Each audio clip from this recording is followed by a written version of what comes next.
Hello students, previous lecture में हमने देखा था कि क्वेश्चनियर होती क्या है ना। हमने उसकी डेफिनेशन देखी थी, हमने उसके टाइप्स देखे थे कि 4 टाइप की क्वेश्चनियर होती है ना। ओपन क्वेश्चनियर, पिक्चर वाली क्वेश्चनियर, क्लोज क्वेश्चनियर, है ना।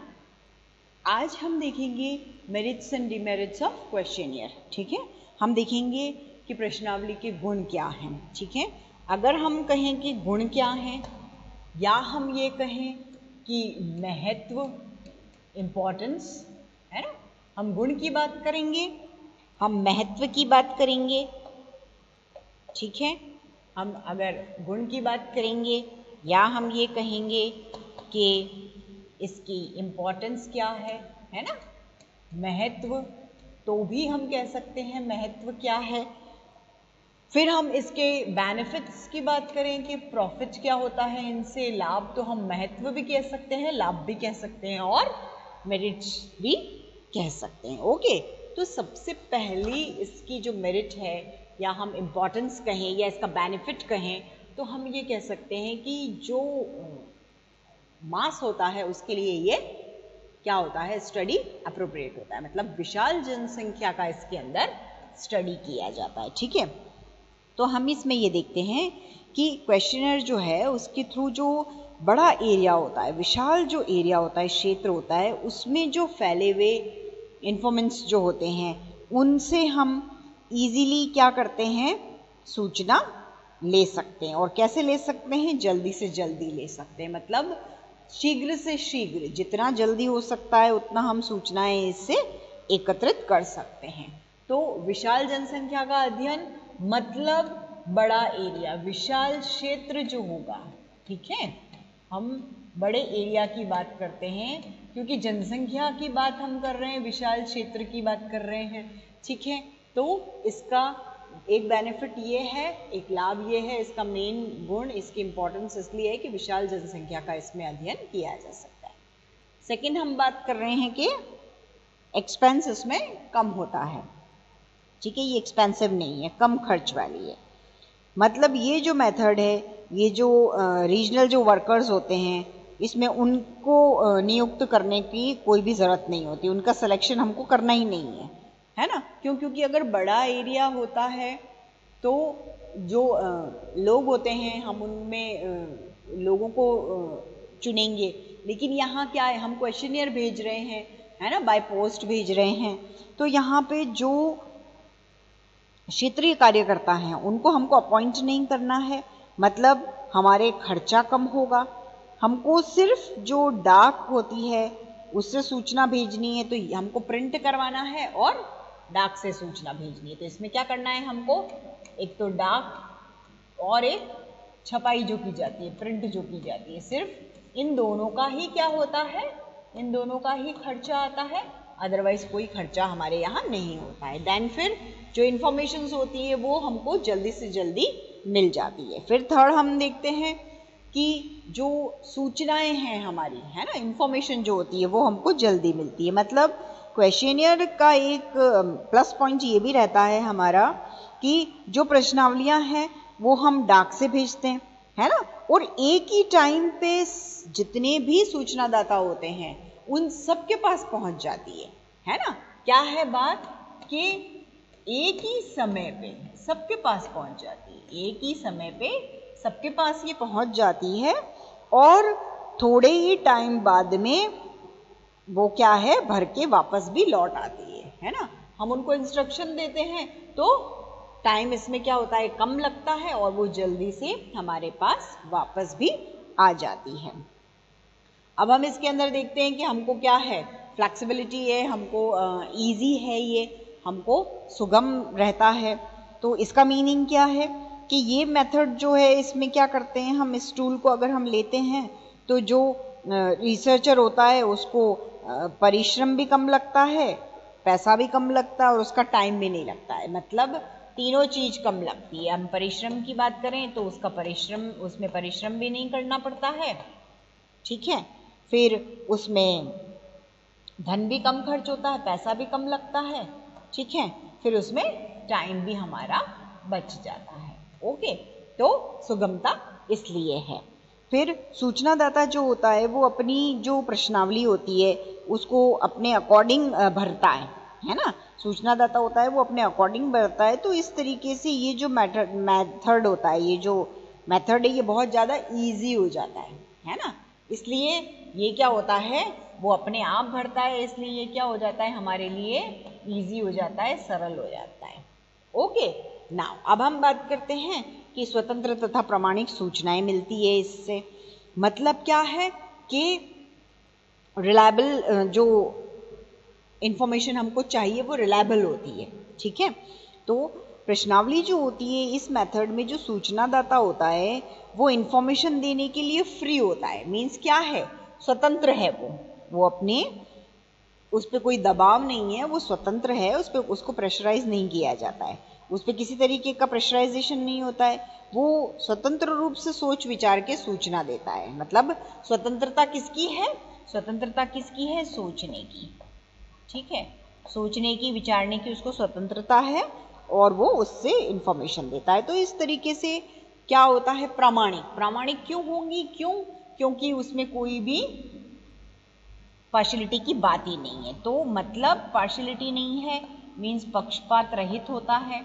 तो प्रामाणिक सूचनाएं भी हमको इससे मिलेगी, है ना। प्रामाणिक सूचनाएं मिलेगी, क्यों मिलेगी, क्योंकि पक्षपात रहित है, इसलिए प्रामाणिक सूचनाएं मिलेगी। ओके ना, फिर हम देखते हैं कि स्वयं प्रशासित होती है।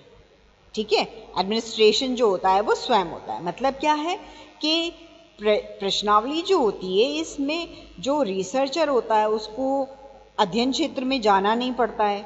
ठीक है, अध्ययन क्षेत्र में जाने की आवश्यकता नहीं होती है। और सूचनादाता जो होता है उसको कार्यकर्ता से बहुत ज़्यादा दिमाग खराब नहीं करना पड़ता है। मीन्स उसको बहुत ज़्यादा समझाने की ज़रूरत नहीं होती है ना।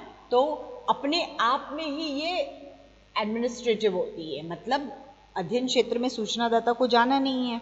ठीक है, और अनुसंधानकर्ता को अध्ययन क्षेत्र में नहीं जाना है। सूचनादाता से कुछ प्रॉब्लम नहीं है, वो सारे इंस्ट्रक्शन भर के भेज रहा है, सिर्फ छपवा के डाक से भेज रहा है और सूचनाएं अपने आप उसको क्या हो रही है, घर बैठे मिल रही है। तो ये एक बेनिफिट इसका हमको देखने को मिलता है।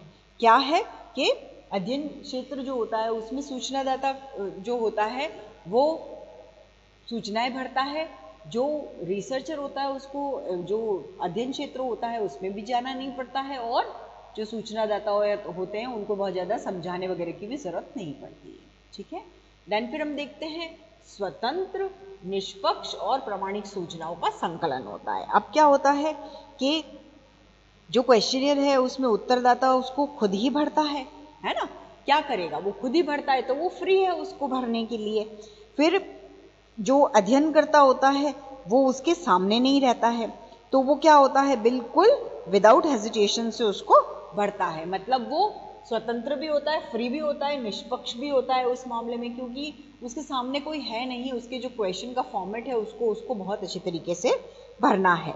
ठीक है, अब उसे किस तरीके का डर भी नहीं होता है कि जो कोई भी पर्सन है वो मेरी जान पहचान का है, या उसको मेरा आंसर पता चल जाएगा, या उसको मेरे बारे में पता चल जाएगा।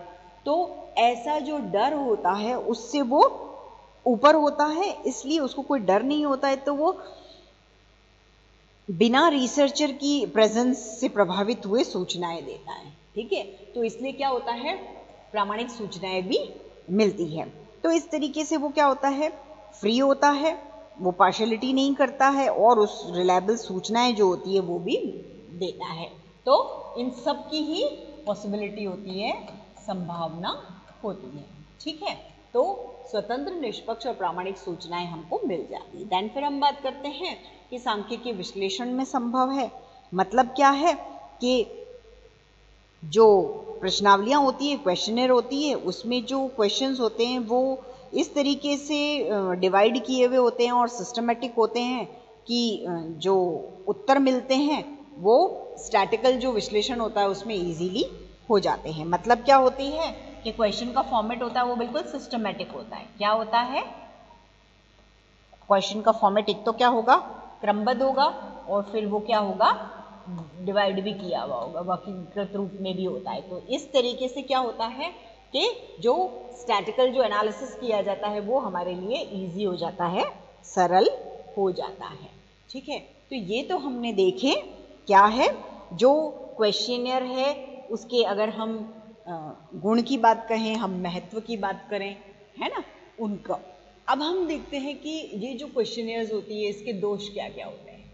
ठीक है, तो अगर हम इसकी लिमिटेशन कहें तो भी यही है, मीन्स इसकी सीमाएं अगर कहें तो भी, और अगर दोष कहें तो भी। ठीक है, सबसे पहला हम ये देखते हैं, अभी तो हमने गुण के बारे में बात की कि प्रश्नावली जो होती है वो कहाँ तक सही है और अच्छी रहती है। ऐसा अब ये देखते हैं हम कि ज़रूरी नहीं है कि प्रश्नावली बिल्कुल अप्रोप्रिएट बैठती है, कहीं प्रॉब्लम्स आती है उसमें, तो वो प्रॉब्लम क्या क्या आती है वो हम अब देखते हैं। ओके, फर्स्ट हम देखते हैं कि ओनली जो लिटरेट पर्सन्स होते हैं उनके लिए ये सही है।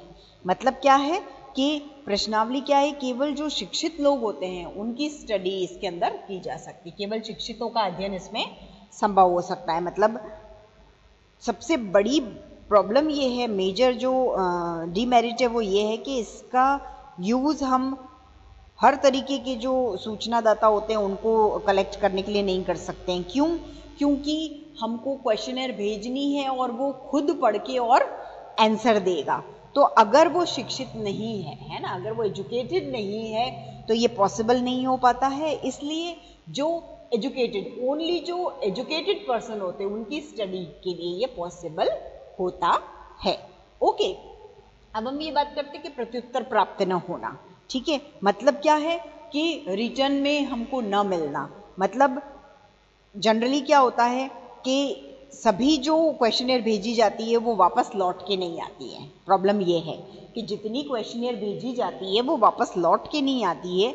एक तो क्या होता है कि पढ़े लिखे लोग जो होते हैं वो इसमें ज़्यादा इंटरेस्ट नहीं दिखाते हैं, और दूसरा जो पोस्ट सिस्टम है, डाक व्यवस्था जो है वो ठीक नहीं होने से ये इजीली पहुंच नहीं पाती है। ठीक है, तो क्या होते हैं इसमें, एक तो उत्तरदाता जो होते हैं वो रुचि नहीं दिखाते हैं, इंटरेस्ट नहीं दिखाते हैं, तो वो उनका मन होगा तो भेज देंगे, नहीं तो नहीं भेजेंगे। और एक क्या होता है, जो डाक व्यवस्था है वो ठीक से नहीं होने से इसकी इजीली, ठीक है, प्राप्त नहीं हो पाती। डाक व्यवस्था अगर अच्छी नहीं है, डाक व्यवस्था सही नहीं होती है तो ये सरलता से हमको नहीं मिल पाती है। ओके, तो ये एक प्रॉब्लम हमको देखने को मिलती है। देन फिर हम बात करते हैं अपूर्ण सूचनाओं की। ठीक है, अब हम देखते हैं कि अपूर्ण सूचनाएं, तो मतलब इससे इंफॉर्मेशन भी सही नहीं मिलती है। ठीक है, अब हम देखेंगे कि इंफॉर्मेशन सही नहीं मिलती, अपूर्ण सूचनाएं मिलती है। मतलब सूचनादाता जो होते हैं वो क्या करते हैं, किसी भी तरीके से मोटिवेट होके इसके अंदर नहीं मिलते। मतलब वो क्या करते हैं कि लापरवाही से क्वेश्चन जो होती है उसको भरते हैं, और इससे क्या होता है कि पूरी इंफॉर्मेशन नहीं मिलती है। मतलब वो इसकी जो इम्पोर्टेंस होती है उसको कभी कभी नकार देते हैं, महत्व जो होते हैं उसको नहीं समझते हैं और लापरवाही करते हैं। मेन रीजन ये है।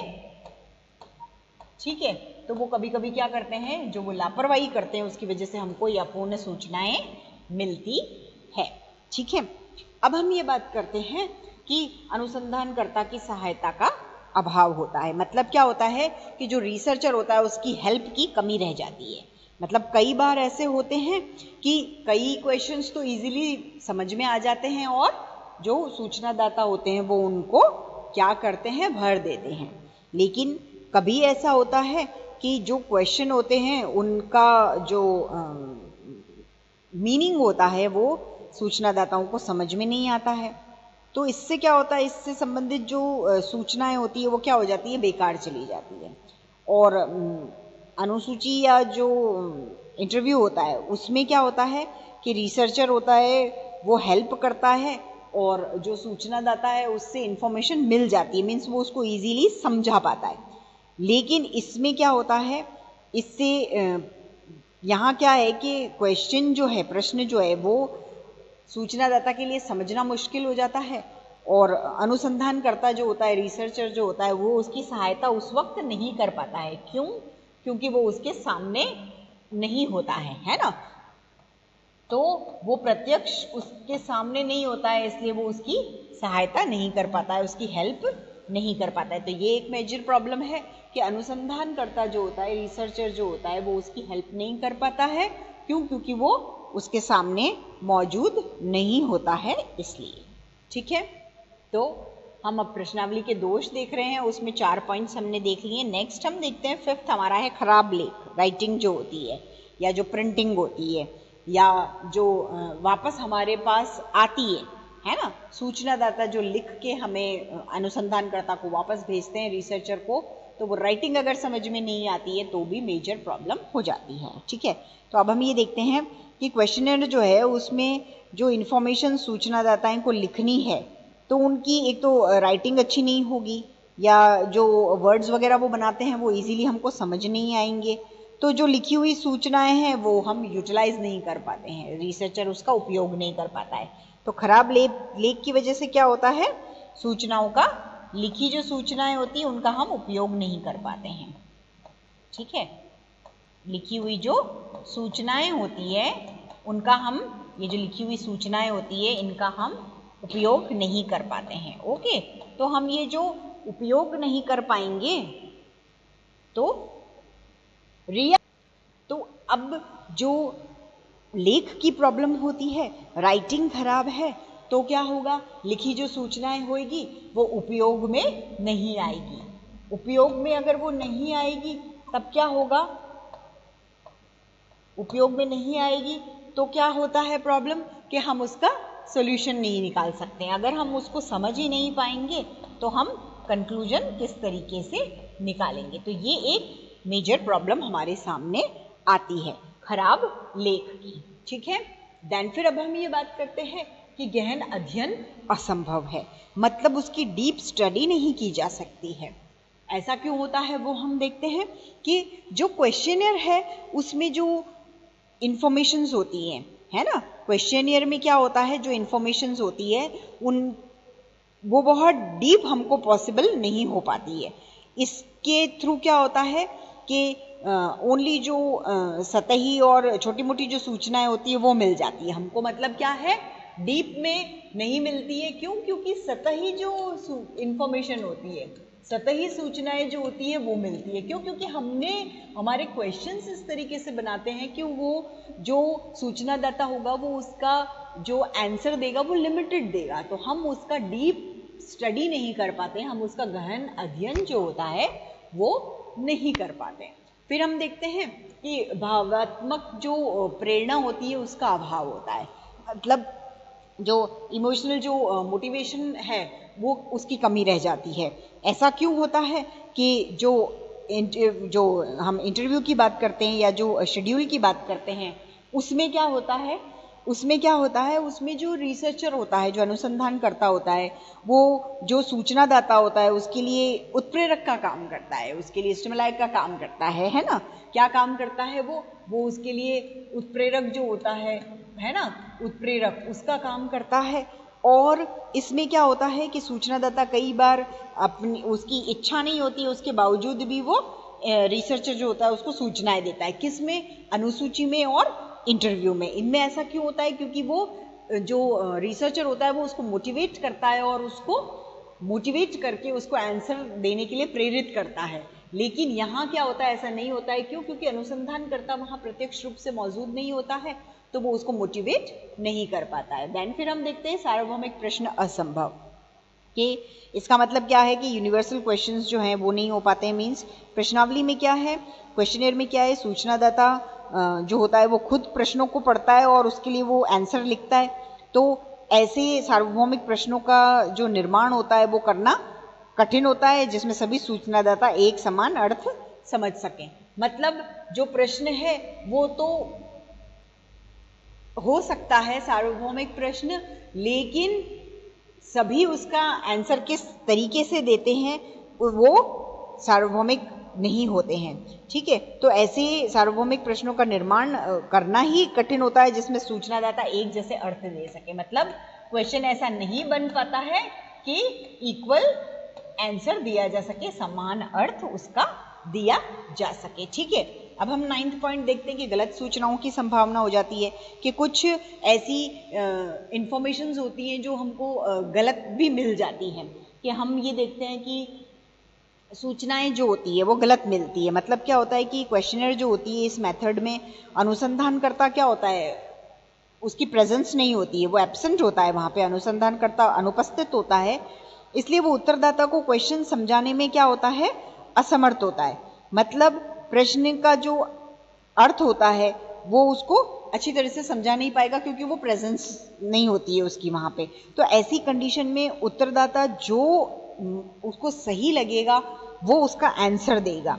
इस तरीके से क्या होता है कि गलत सूचनाएं होने मिलने का डर रहता है। मतलब गलत सूचनाएं क्यों मिलेगी, क्योंकि वो अपनी समझ से, उत्तरदाता जो है ना,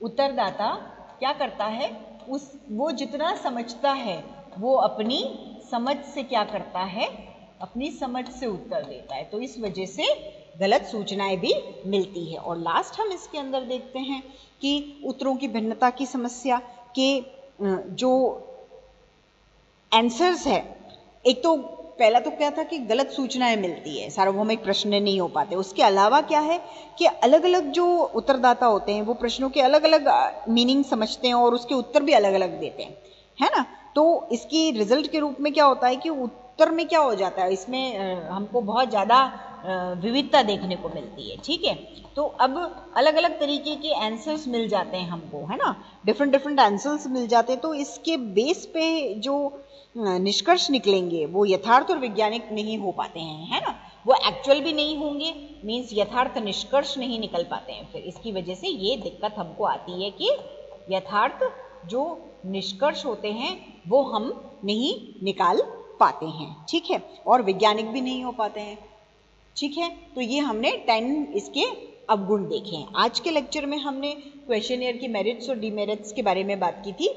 ओके, तो आज के लेक्चर के लिए इतना काफी है।